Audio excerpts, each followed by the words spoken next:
Hello, it's Nick Dutch here yet again. Now, someone left a comment on one of my videos suggesting that religion itself should be, thrown in the dustbin or left to history, primarily because of the diversity of religious ideas that are out there in the world. I'm not sure if I agree with that. In fact, I would have to emphatically say I do not agree with that. And what I'm going to do is to demonstrate some of the functions of religion according to Durkheim. Now, this is taken from a document which I've downloaded. The link is in the sidebar, so you can have a quick look at that particular source. And I wanted to use an internet source so that anyone who watches this video can choose to have a look at it if you want. From the top, the functions of religion according to Durkheim. Number 1, stability and cohesion. Shared religion binds people closely together. Religion forms a balanced and cohesive moral community. It is a means of protecting individuals from anomie, alienation, and the threats of disruptive mass movements, and so maximizes the individual's potential for happiness. So, happiness itself is an issue in this particular case. Shared religious experience provide the social cement for group unity and consensus.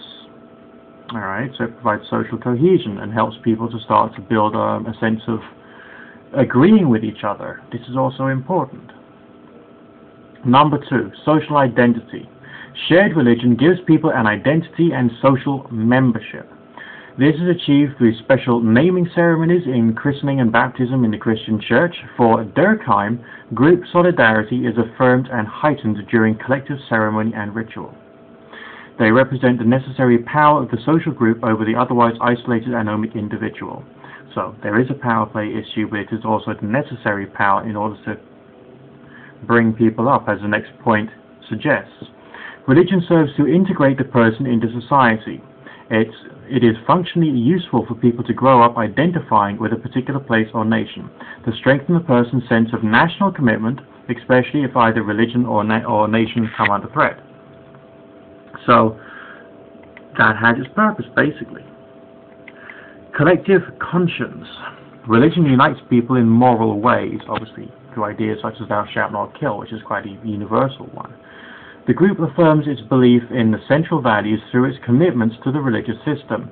These sentiments produce a value consensus. Religion thereby generates and maintains the collective conscience. This was observable in its effects and was open to scientific study, just as other social effects could be studied and analyzed by collecting relevant statistics through careful observation and recording or other experimental methods. Durkheim saw society as a moral community whose members were socialized into accepting appropriate patterns of behavior over time. This is an unending process since people are always being integrated into new groups, adopting new norms, absorbing new values, and adapting new patterns of behavior. An orderly social life is only possible when people share moral values. In this way, society becomes embedded in the individual.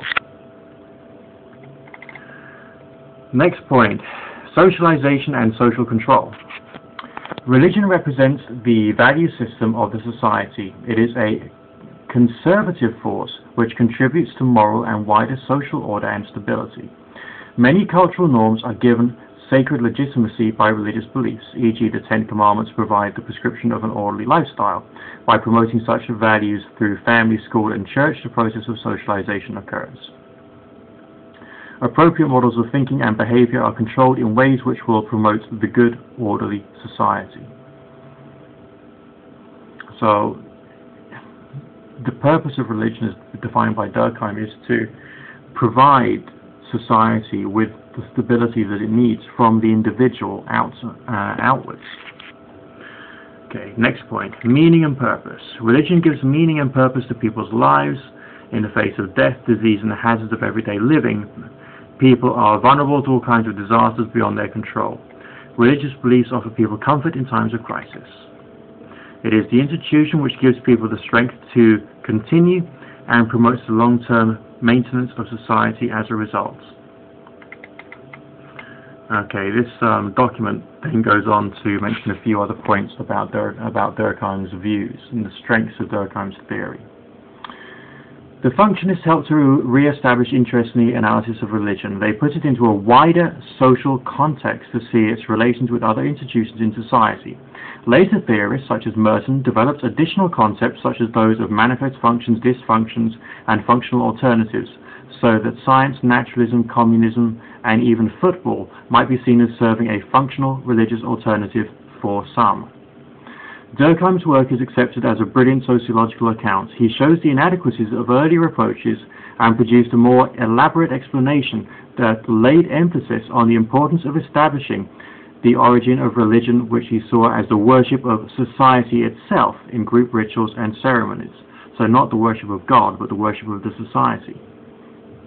He demonstrated how the collective features of religious activity are crucially important for the members and for the society in providing stability and integration. The functions of ritual were to assert the power of society over the individual who comprised it, and so maintain the social solidarity of the social group. Religion was not a vague fear of the unknown forces which surrounded them, but a relationship between members of the community who needed institutions to protect its moral and long-term social life. So, Durkheim was actually seeing religion as something which assisted in the operation of the society. But Durkheim's also saying that other things, including science, could provide the alternative or a alternative to religion. So some of you atheists out there would be saying like, yeah, so we were right all along. Well, basically yes and no. Because there are different types of individual in the world, and every single individual would require different varieties of assistance, and religion would be appropriate for some but not for everyone.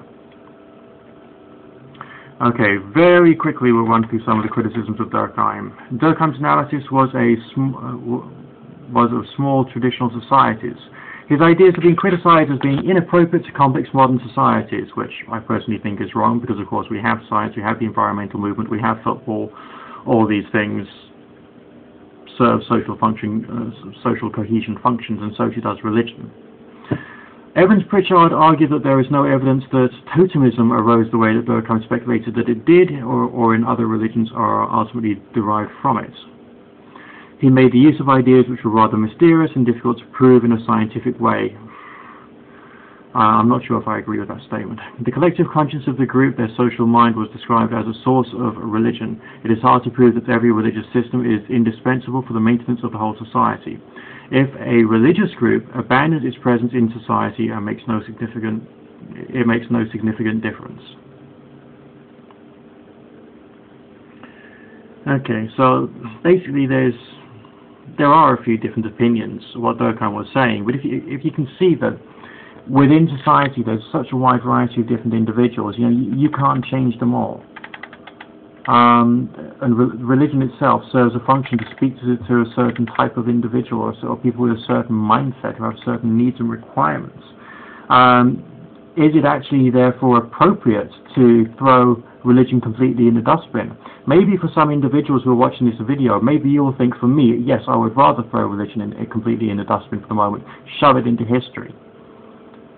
But I don't feel you could do that with everyone. I really don't think you could do that. And so it has to carry on existing. It has to be seen as being an important part of literally the fabric of a large percentage of the global society that we live in. Anyway, just something to think about today. Nick Dutch signing out for now.